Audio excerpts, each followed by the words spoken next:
있습니다. 사도행전 20장 1절로 16절 말씀. 사도행전 20장 1절로 16절 말씀 교독하시겠습니다. 소요가 그치매 바울은 제자들을 불러 고난 후에 작별하고 떠나 마게도냐로 가니라.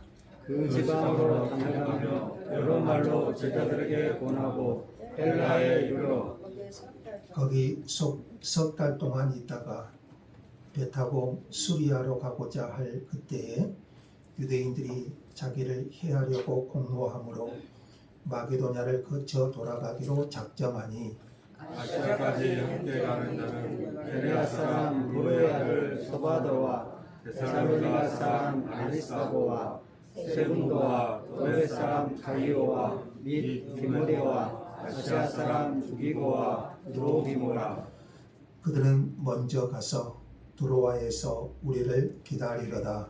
우리는 무교절 후에 빌립보에서 배로 떠나 닷새 만에 드로아에 있는 그들에게 가서 이래를 물으니라. 그 주간의 첫날에 우리가 떡을 떼려 하여 모였더니 바울이 이튿날 떠나고자 하여 그들에게 강론할세 말을 밤중까지 계속하며 우리가 모인 윗다락에 등불을 많이 켰는데 유두고라 하는 청년이 창에 걸터 앉아 있다가 깊이 졸더니 바울이 강론하기를 더 오래 하며 졸음을 이기지 못하여 3층에서 떨어지거늘 일으켜 보니 죽었는지라. 바울이 내려가서 그 위에 엎드려 그 몸을 안고 말하되 떠들지 말라, 생명이 그에게 있다 하고 올라가 떡을 떼어 먹고 오랫동안 곧 날이 새기까지 이야기하고 떠나니라. 사람들이 사랑한 청년을 데리고 가서 적지 않게 기도를 받았다가 우리는 앞서 배를 타고 아소에서 바울을 태우려고 그리로 가니 이는 바울이 걸어서 가고자 하여 그렇게 정하여 준 것이라. 바울이 아소에서 우리를 만나니 우리가 배를 태우고 미둘레로 가서 거기서 떠나 이튿날 기오 앞에 오고 그 이튿날 사모에 들르고 또 그 다음날 밀레도에 이르니라. 바울이 아시아에서 지체하지 않기 위하여 에베소를 지나 배 타고 가기로 작정하였으니 이는 될 수 있는 대로 오순절 안에 예루살렘에 이르려고 급히 가기로라. 아멘. 다 같이 찬송가 459장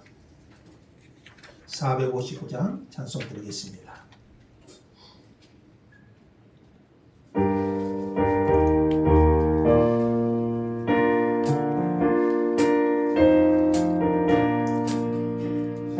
누가 주를 따라 섬기려는가 누가 주를 떠나 주만 따를까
잘 오셨습니다. 잘 오셨습니다. 찬송을 부르실 때는 힘차게 부르십시오. 통계에 의하면 찬송을 열심히 부르면 치매에 안 걸린답니다. 네, 건강하게 치매 안 걸릴 좋은 방법이요. 좋은 음식도 있지만 이렇게 찬송을 또 성경을 열심히 보고 또 찬송을 열심히 따라하면 우리 뇌에 그런 작용이 일어난대요. 여러분 건강하시기를 주의 이름으로 축복합니다. 자, 이제 사도행전 20장으로 오게 되었습니다. 우리 주보에 한번 참고해 보시면 지도가 그려져 있는데요. 좀 적습니다. 눈이 어두우신 분들은 잘 보기 힘드실 것 같은데요. 지도 한번 참고해 보시면 사도행전 20장과 21장에 바울의 여정이 기록되어 있습니다. 전혀 보이지 않죠? 예. 예. 지금 바울이 있는 곳이 에베소입니다. 에베소 보이신가요? 네. 지도 가운데. 지금 현재 바울이 있는 곳이 에베소고, 우리 지난주에 에베소의 부흥에 대해서 공부했고요. 이제 에베소 사역을 마치고 이제 3차 전도 여행 기간이죠. 에베소 사역을 마치고 마게도냐로 갑니다. 마게도냐 보이시죠? 인쪽으로 마게도냐, 이 마게도냐에 있는 주요 교회가 빌립보 교회, 그리고 데살로니가 교회, 그리고 또 베레아 교회. 베레아 교회는 안 나왔죠? 밑에 있네요. 베리아로 나와 있는데요. 베레아, 이런 지역으로 갔다가 다시 아덴을 거쳐 고린도라는 곳으로 갑니다. 고린도 2차 전도 여행 때 개척한 교회죠. 여기서 누구 만났다고요? 브리스길라와 아굴라 부부 만났었죠. 다시 3차 전도 여행 때 이 고린도 보이죠? 고린도에 가서 3개월 머물고 다시 마게도냐로 올라가서, 화살표 보시면 마게도냐로 올라가서 드로아, 이제 다시 드로아 쪽으로 와서 밀레도, 에베소 밑에 밀레도로 와서 예루살렘으로 갑니다. 이 여정이 사도행전 20장과 21장에서 기록되어 있습니다. 자, 이건 참고하시고요. 오늘 설교를 들으시면 좀 이해가 쉬울 것입니다. 자, 이제 바울이 3년에 가까운 에베소 사역을 마치고 예루살렘으로 돌아가는 여정, 그리고 그 안에서 일어난 사건을 기록한 것이 사도행전 20장과 21장의 내용입니다. 오늘 본문은 그 첫 번째로 에베소를 떠나, 누가 그랬다는 거죠? 바울이 에베소를 떠나 마게도냐의 교회들을 다시 돌아보고, 자, 마게도냐의 교회들이 무슨 교회에 있었다고요? 데살로니가, 빌립보, 베레아, 마게도냐 지역의 교회들을 다시 돌아보고 고린도에 가서, 고린도는 아가야 지역이에요.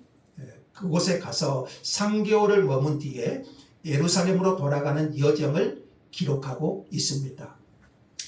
자, 본문은 먼저 바울의 여정에 대한 기록인데요.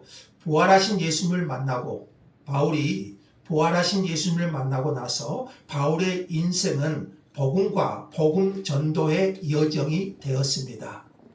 이것은 모든 그리스도인에게 해당되는 말입니다.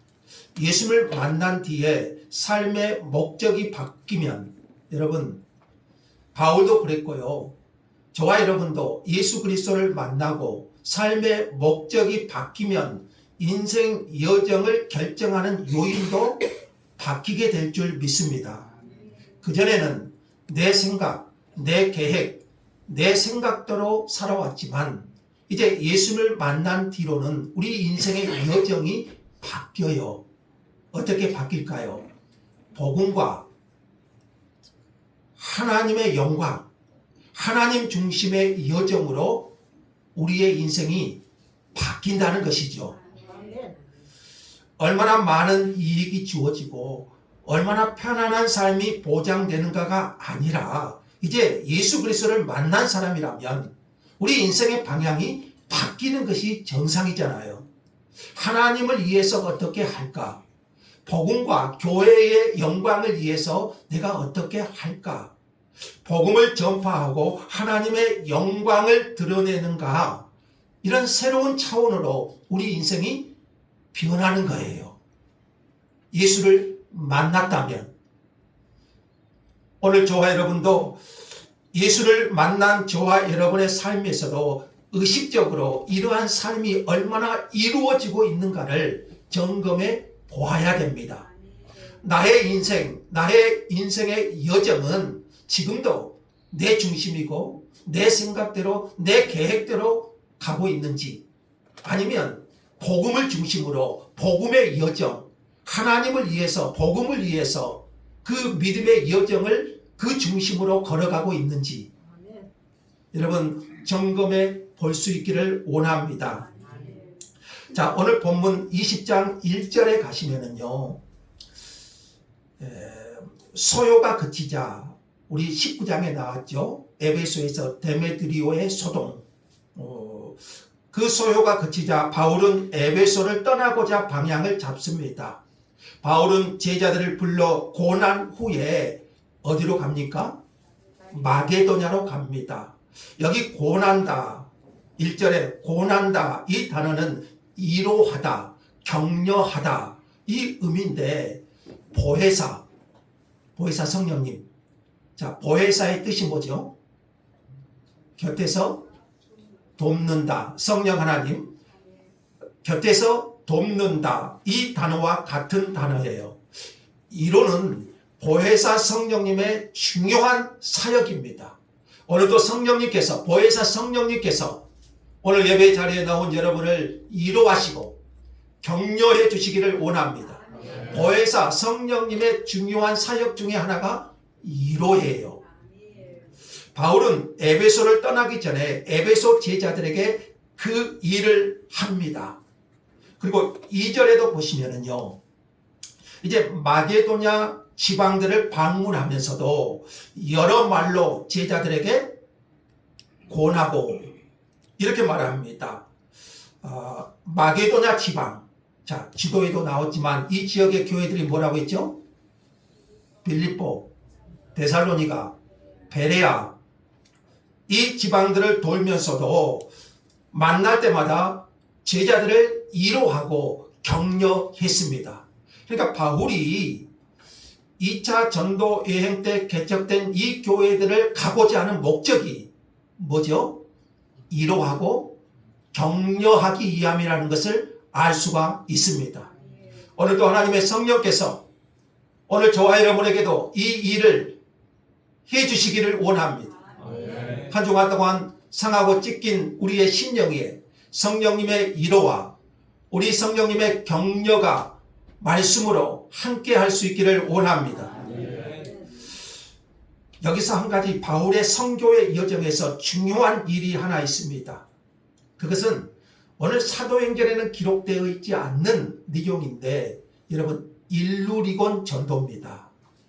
자, 바울이 고린도라는 곳에서 이제 로마서를 쓰게 되는데요. 이 마게도냐를 건너서 고린도로 가지요. 그 고린도에서 로마서를 쓰게 되는데 거기에는 이 말씀이 있어요. 자, 한번 같이 한번 읽어보죠. 다 같이요. 내가 예루살렘으로부터 두루 행하여 일루리곤까지 그리스도의 복음을 편만히 전하였다. 누구 고백입니까? 바울의 고백이죠. 내가 예루살렘으로부터 두루 행하여 일루리곤까지. 여러분, 지금 바울의 전도여행 머리로 한번 그려보세요. 1차 전도여행, 2차 전도여행, 지금 3차 전도여행. 근데 사도행전에는 나오지 않는 일루리곤이 나옵니다. 여러분, 일루리곤이 어디돼요? 지도 한번 보시면 잘 안 보이시죠?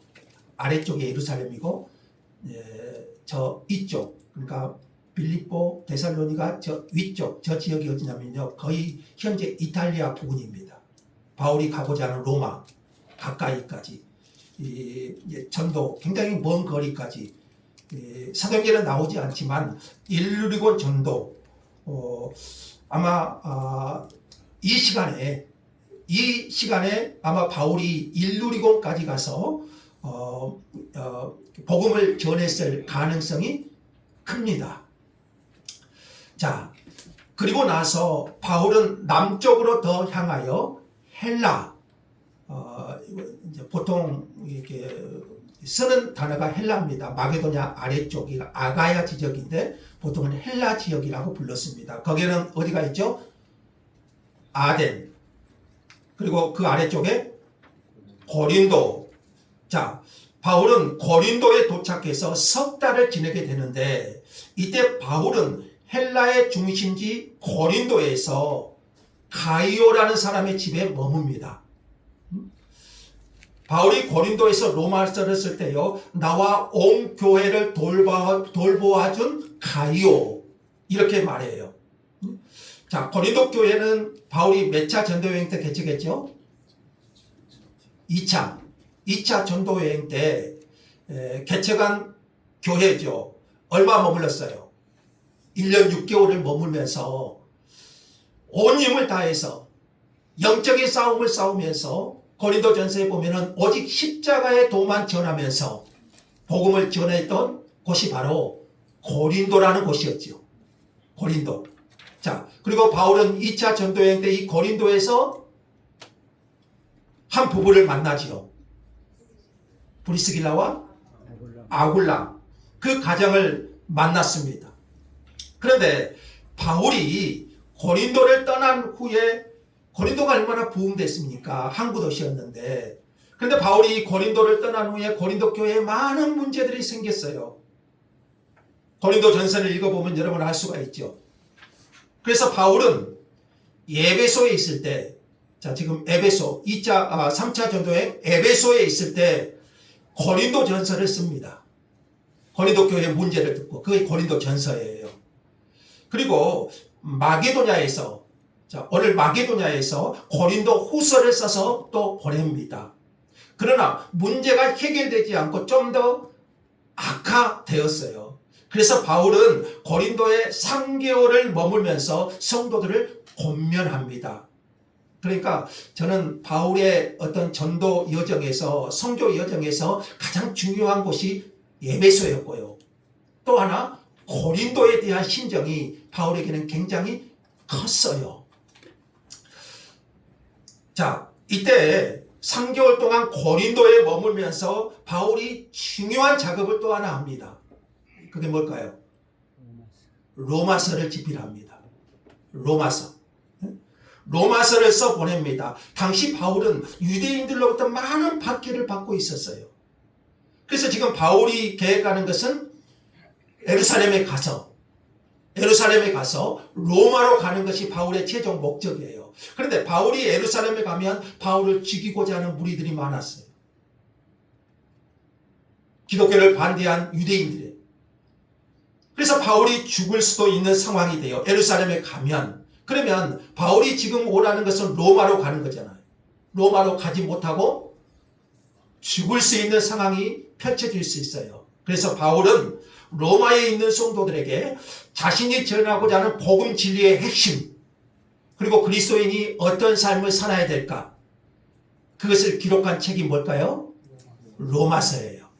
그래서 로마서는 바울의 유언적 서신과 같아요.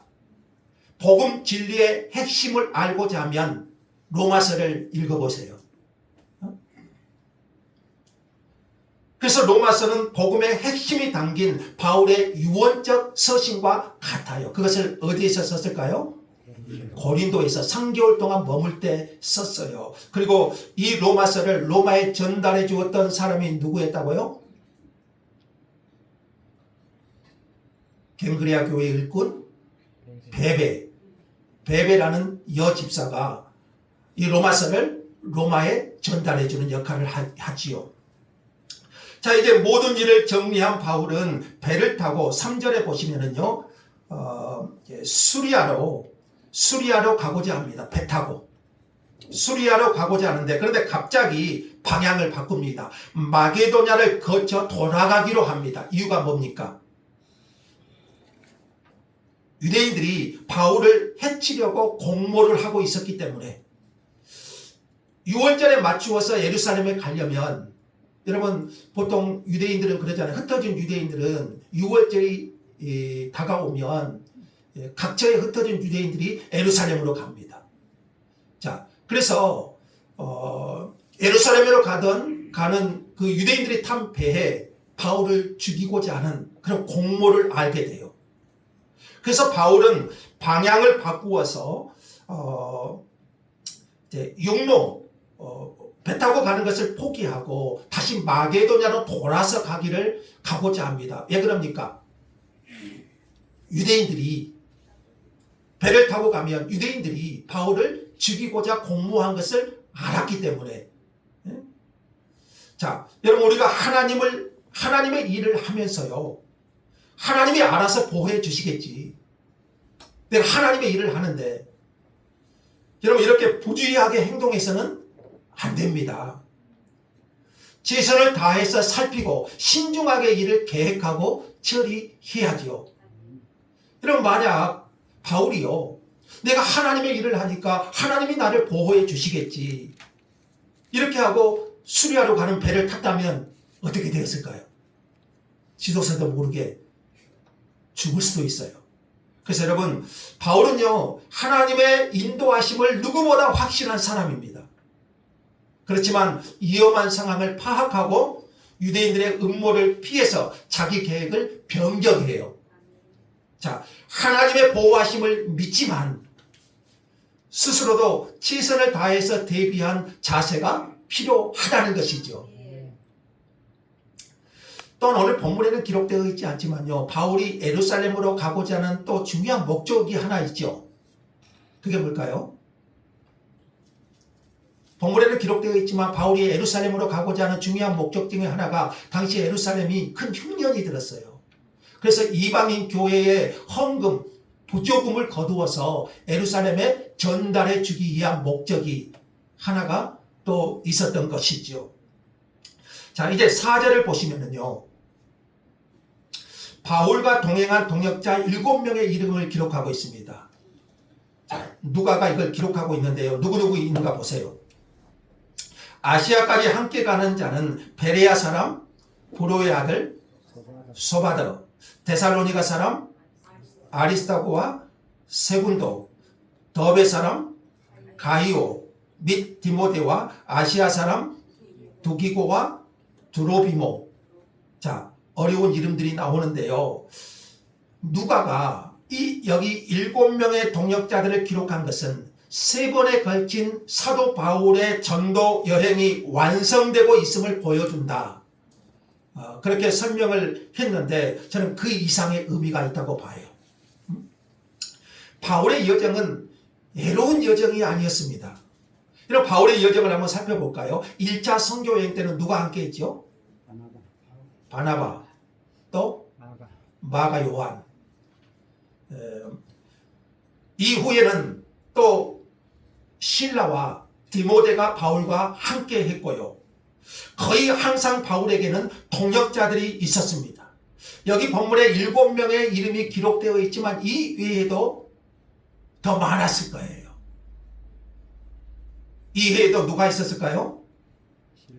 누가가 있었고요. 기록되지 않았지만 누가. 또 그의 인물들도 많이 나왔을 거예요. 5절에 보시니까요, 우리를 기다리라. 여기 우리가 나오는데 사도행전에서 우리는 누구다겠죠? 누가가, 사도행전의 저자인 누가가 서 있다고 그랬죠. 자, 이들은 서로 다른 지역의 출신들이었어요. 지역도 다르고 나라도 다르고, 유대인도 있고 이방인도 있고, 그러나 이들은 그리스도 안에서 하나가 되었어요. 이것이 교회의 본질이에요. 교회는 서로 다르요. 서로 다른 사람들이 모이지만 본질은 예수 그리스도 안에서 하나예요. 이게 교회의 본질인 줄 믿습니다. 이들이 바울 사역의 동역자들이고 일꾼들이었어요. 그들이 드로아에 먼저 가서 바울 일행을 기다립니다. 자, 드로아는 이제 아시아 쪽. 거기 먼저 가서 바울을 기다립니다. 바울은 무교절 후에 빌립보에서 배를 타고 닷새 만에 드로아에 가서 그들을 만나요. 그리고 거기 1일을 머뭅니다. 자, 13절로 좀 뛰어넘어가 봅시다. 가운데 좀 띄워놓고요. 13절로 가면 다시 바울의 여정, 이제 아시아로 와서 드로아에서 다른 동역자들과 만나요. 그리고 배를 타고 아소로 갔고, 근데 바울은 걸어서 가기를 원해요. 다른 사람들은 배를 타고 아소로 갔는데 바울은 걸어가기를 원했어요. 왜 걸어가기를 원했을까요? 여러분 걷기 좋아하시나요? 어떤 학자의 주석은 이렇게 썼습니다. 아마도 그는 혼자서 걸으면서 생각하고 기도했을 것이다. 지금까지 삶을 돌아보며 앞으로 일어날 일, 예루살렘에 가서 자, 그것을 생각하면서 주님의 도우심을 구했을 것이다. 좀 설득력 있는 주장 같아요. 자, 아소에서 다시 바울 일행이 만나요. 바울은 걸어서 가고 일행은 배를 타고 가고 자, 그래서 다시 아시아 서부 해안들을 돕니다. 그것이 바로 미둘렌의 기호, 시모, 사모, 그리고 우리가 잘 아는 밀레도라는 곳에 도착합니다. 자, 지도 잠깐 참고해 보시면은요, 주보에 있는 주보 잠깐 보세요. 좀 졸리신가요? 주보 잠깐 보시면 밀레도라는 곳에 있는데요. 바로 그 위쪽이 바로 이쪽이 어디 뭐가 있죠? 에베소가 있어요. 바울은 이 에베소를 거치지 않고 밀레도에서 다시 예루살렘에 가려고 해요. 왜냐하면 그 6월절 안에 도착하려고. 근데 에베소가 코앞인데 들리지 않기로 해요. 왜냐하면 여러분 아시다시피 에베소는 3년 동안 사역했던 굉장히 중요한 바울에게는 특별한 도시잖아요. 근데 거기를 들리지 않아요. 이것저것 해야 할 일이 너무 또 에베소에 가면 많을 수 있어요. 그래서 지체할 수는 없고, 그래서 에베소를 지나쳐서 밀레도라는 곳에 가게 됩니다. 자, 여기까지 바울의 여정이고요. 자, 바울의 이 모든 여정에는 동역자들이 있었습니다. 그는 혼자가 아니었고요, 공동체 가운데 있었습니다. 우리 인생의 여정도 마찬가지입니다. 때로는 혼자 기도해야 될 때도 필요하지만은 우리는 언제나 삼위 하나님이 공동체로 계셨듯이 우리는 공동체로 살아가야 됩니다. 그래서 주님은 당신의 피로 교회를 세우셨고 저와 여러분을 교회로 부르셨어요.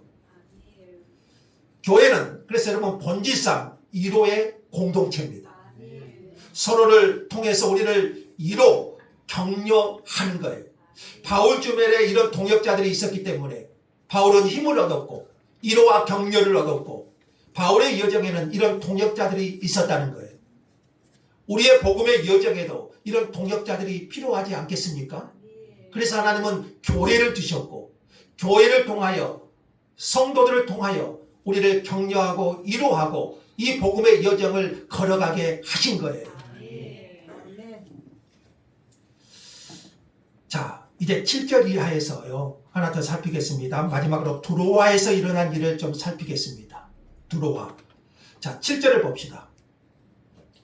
자, 그 주간의 첫날에 우리가 떡을 때려 하여 모였더니, 자, 이것은 초기 기독교 공동체가 주간의 첫날, 이날이 언제죠? 주일이죠. 주일에 정기적으로 모였다는 것을 보여주는 중요한 단서입니다. 떡을 때려 하여 모였다는 말은 성만찬을 가리키고요. 이때 사도의 가르침도 있었을 겁니다.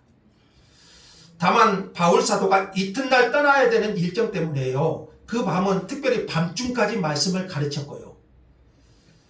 드로아 성도들은 간절한 마음으로 바울이 전해준 말씀을 받았습니다.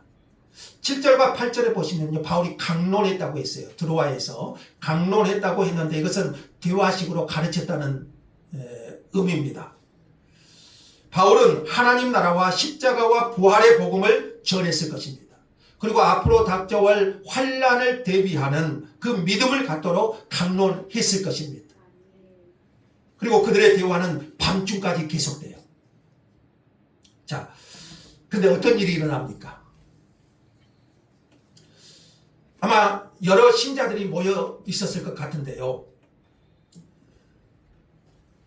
3층 집으로 되어 있는, 그래서 2층 아마 큰 방에서 모였을 것이고 3층으로 다락방이 있었을 것 같아요. 거기까지 모여서 사람들이 말씀을 듣고 있었는데요. 그런데 윗다락에 등불을 많이 켰는데, 여러분 등불을 많이 켜면 좀 쾌쾌하고 그러지 않습니까? 그래서 더 졸음도 많이 올 것이고, 9절에 보시면 어떤 일이 일어날까요? 거기 유두고라는 청년이 있었는데 창에 걸터 앉아 있다가 깊이 졸더니, 지금 주신 분 없죠? 깊이 졸더니 바울이 강론하기를 오래 하니 졸음을 이기지 못하여 3층에서 떨어지는 사고가 발생합니다. 이렇게 보니 이미 죽어버렸어요. 바울이 오래도록 강론하니까 다락방에 걸터 앉아 있는 유두고라는 청년이 깊이 졸다가 졸음을 이기지 못해서 그 창에서 떨어져 버려요. 3층에서 떨어져 버려요. 그래서 죽는 그런 사건이 일어납니다. 이것을 기록한 사람이 누구였죠? 누가의 직업이 뭐죠? 의사였죠. 그러니까 이 진술은 정확해요. 유두고가 죽었다는 거. 말씀을 듣던 청년이 떨어져 죽었으니 바울이 얼마나 황당했겠습니까? 그러나 10절을 보시면은요, 바울이 뛰어내려가서 죽은 청년 위에 엎드려서 그 몸을 안고 떠들지 말라, 생명이 그에게 있다. 자, 이 말은 그가 죽지 않았다는 것이 아니라 그가 살아날 것이라는 말이죠. 자, 바울이 어떻게 합니까? 죽은 청년 위에 엎드려서 그 몸을 안고 기도해요. 좀 어디서 많이 본 행동 같지 않습니까? 우리 구약 성경에 보면 엘리야가 사르밧 가부의 죽은 아들을 고칠 때 어떻게 고치나요? 엘리야가 3번 몸을 펴서 엎드려 기도하잖아요. 그리고 또 엘리사가 수넴 여인의 죽은 아들을 살릴 때 아이 2에 올라가서 기도하는, 그래서 살리는. 근데 바울이 이 아이 2에, 청년 2에 엎드려서 그 몸을 안고 기도해요. 그래서 이 유두고라는 청년이 살아난가요? 살아나요.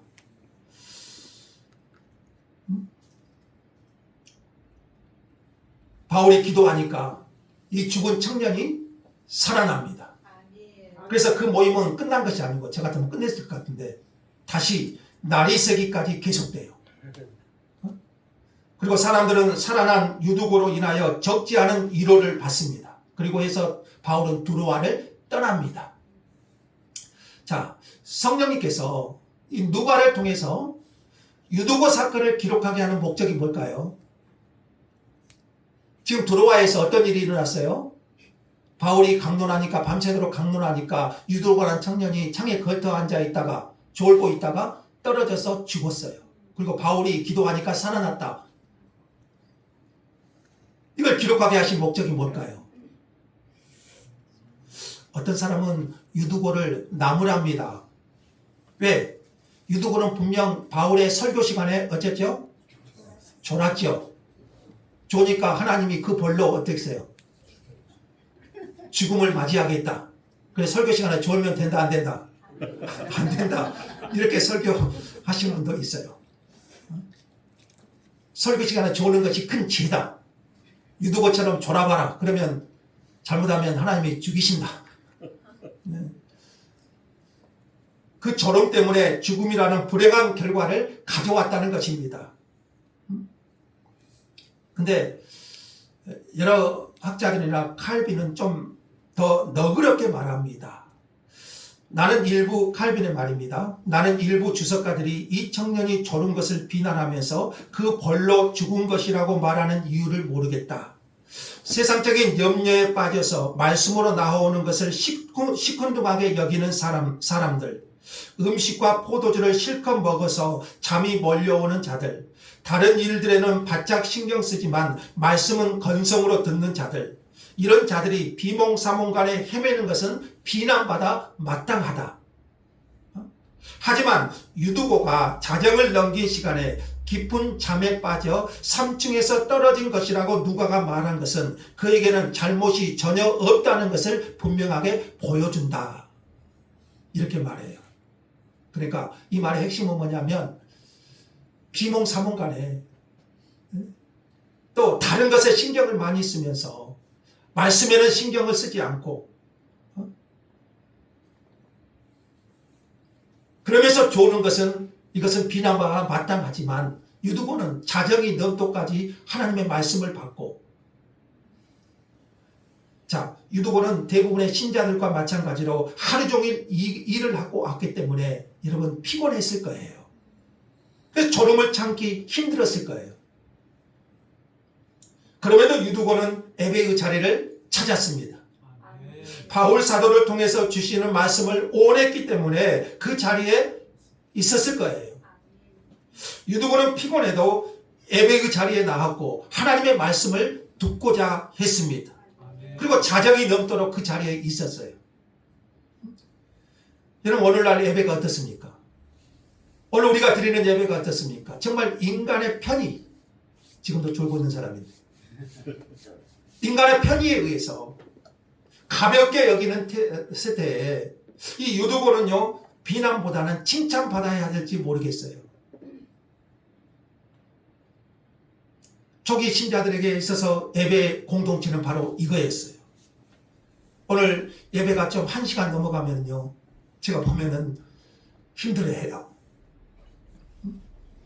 그런 자리가 아니라 때로는 밤중까지 또는 날이 새기까지 말씀을 배불리 먹기를 원했던 그게 바로 초기 성도들의 자세였어요. 저는 이 말씀을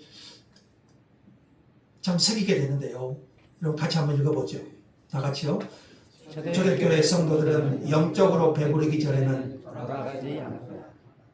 영적이 배부르기 전에 집에 돌아가지 않았다. 이것이 그들의 예배의 자세. 오늘 하나님께서 내게 말씀으로 영적으로 배불러 주기 전에는 집에 돌아가지 않았다. 오늘 우리의 예배의 자세는 어떻습니까? 자, 오늘 이 본문을 통해서 성령님께서 우리에게 주시는 교훈이 무엇일까요? 첫째는요, 우리 인생도 여정이라는 것입니다. 그 여정은 예수를 믿고 예수 그리스도를 믿고 우리가 걸어가는 여정은 복음과 하나님 나라와 복음 전파의 여정이라는 것이죠. 우리의 계획은요, 내가 좀 더 많이 벌고 좀 더 편하게 사는 것에 의해서 결정되지 않습니다. 이제 저와 여러분의 여정은 예수 그리스도를 만난 후에 우리의 여정은 하나님 나라가 복음이 우리의 여정을 결정하지 않습니까?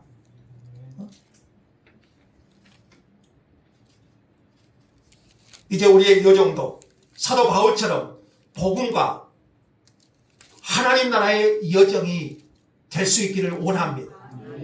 내 생각대로 계획하고 내 생각대로 살아가는 내 유익이 먼저인 여정이 아니라 복음이 먼저고 나를 통해서 하나님의 나라가 드러나는 것이 그것이 중심인 그런 여정이 될 수 있기를 원합니다. 두 번째는요, 신자인 우리는요 공동체로 존재하고 살아가요. 그래서 하나님은 교회를 세우셨고요, 교회로 저와 여러분을 부르셨어요. 왜 그러셨을까요? 여러분, 신앙은 싱글 파이터가 아니에요. 혼자 싸우는 것이 아닙니다. 그런 사람은 반드시 실패해요. 그래서 우리는 서로를 의존하는 존재로 하나님은 지으셨어요. 나 혼자 잘할 수 있다, 나 혼자도 얼마든지 신앙생활 잘할 수 있다, 여러분 이것은 오만이고 교만이에요. 우리는 서로 의존하는 공동체로 하나님이 불러주셨어요. 그래서 하나님은 샘물교회 공동체라는 이 공동체를 세우셨고 저와 여러분을 교회로 부르신 줄 믿습니다. 이 말씀 한번 볼까요? 다 같이 한번 읽겠습니다. 그러므로 우리는 들은 것에 더욱 유념함으로 우리가 흘러 떠내려가지 않도록 함이 마땅하니라. 예, 하나님의 말씀을 하나님은 교회를 통해서 주시기를 원하시고요. 그 교회를 통해서 서로 의존하고 서로 격려하고 그 복음의 여정을 걸어가기를 원하시는 거예요. 자, 세 번째로 예배는 어떤 이유, 어떤 핑계로도 양보될 수 없습니다. 너무 피곤해서 졸더라도 예배의 자리를 지키다가 졸음을 못 이겨 죽었던, 그리고 하나님의 은혜로 살리심을 받은 유두고는요, 비난의 대상이보다도 칭찬받아야 될 사람인지 모르겠습니다. 뿐만 아니라 여러분, 예배는 준비될 필요가 있습니다. 예배 전에, 여러분, 예배 전 그 전날이 무슨 날이에요? 토요일이잖아요. 예배 전 토요일은요, 그리고 그 밤에는 지나치게 피곤한 상태가 되지 않도록 유지해야 돼요. 뭐 때문에 그런가요? 예배 때문에요. 그래서 예배는요, 준비된 자세가 필요해요. 예배 전날 토요일 밤에는요, 여러분, 자정이 넘도록 영화 보고 유튜브 보고, 여러분, 그러면요, 피곤한 상태가 될 수밖에 없고요. 예배 중 잠드는 문제에 대해서요, C.S. 루이스가 그 문제 중에 여러 가지가 있겠지만 가장 중요한 한 가지를 익숙함으로 들었습니다. 익숙함. 무슨 말인가요? 이스라엘 백성들이 광야에서 하나님이 내려주신 음식이 있었죠. 그게 뭐예요? 만나. 그리고 이스라엘 백성이 하늘에서 내려준 그 만나를 볼 때 어떻게 말했죠? 이것이 무엇인고 하면서요, 하나님의 은혜, 하늘에서 만나가 떨어지니 얼마나 감격스럽습니까? 그래서 하나님께 영광을 돌려. 이것이 무엇인고? 그런데 계속해서 만나가 떨어지니까요, 그 기적이잖아요. 계속해서 날마다 기적이 일어나요. 그러니까 나중에 가면 뭐라고 한가요? 이 하찮은 음식을 우리가 싫어한다 그래요. 에요, 익숙하잖아요. 여러분, 기적도 익숙하면요, 이 기적도 반복되면은 익숙해져요. 우리가 처음 예수 믿고 처음 은혜 받을 때는 찬송 한 곡을 불러도 은혜가 돼요. 하나님의 말씀 한 구절을 받아도 그 말씀이 내게 도전이 돼요. 근데 시간이 지나면서 예배 순서도 미리 다 알고 있고, 오늘 설교 흐름도 대충 예상이 되고, 그리고 또 전하는 사람도 똑같고 반복되는 것 같고 익숙해져요. 그러니까 하나님의 말씀이 사모함이 덜해지고 그 익숙함에 묻히는 것, 그러니까 어떻게 되죠? 졸린다는 거예요. 조는 것. 루이스가요, 그래서 조는 이유 중에 하나가 익숙함으로 들었어요. 그러니까 처음부터 아예 졸려고 생각을 해요. 피곤을 못 이기고. 자, 이런 사람은 우리가 회개하고 그리스도의 기쁨이 자신의 영혼을 채우기를 기도해야 돼요. 하나님, 나의 영혼에 하나님의 말씀으로 나를 채워 주옵소서. 예배 전에 기도하고요, 설교 본문을 머리 읽고요. 여러분, 제발, 저는 강해 설교하잖아요. 제발 말씀 전에 본문 좀 읽어보시고요. 그 본문 말씀을 읽고 한 문장이라도 붙들고 오늘 하나님이 내게 무슨 말씀을 하실까? 대충 본문의 줄거리라도 파악하고 하나님의 말씀 앞에 서야 돼요. 여러분, 그렇게 할 때요, 익숙한 예배가 다시 살아나게 될 줄로 믿습니다. 예배 중 반복적으로 무감각하고 말씀을 사모하지 않고 영적으로 둔감해진 상태라면 영적인 문제를 점검해야 돼요. 그렇게 살 수는 없어요. 그렇게 살아서는 우리의 영혼에 도움이 되지 않습니다. 자, 정리하겠습니다. 십자가와 부활의 주님을 만나셨다면, 오늘 저와 여러분 십자가와 부활, 예수 그리스도를 저와 여러분이 만나셨다면 이제 우리의 인생은 복음의 여정임을 잊지 마십시오. 그리고 이 여정은 혼자 가지 않습니다. 공동체로 같이 가는 여정인 줄 믿습니다. 이 여정에서 가장 중요한 자리는 예배입니다. 예배는 이 여정의 엔진입니다.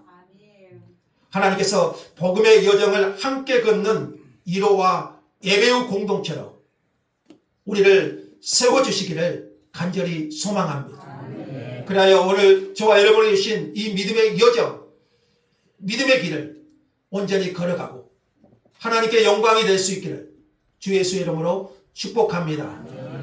감사합니다.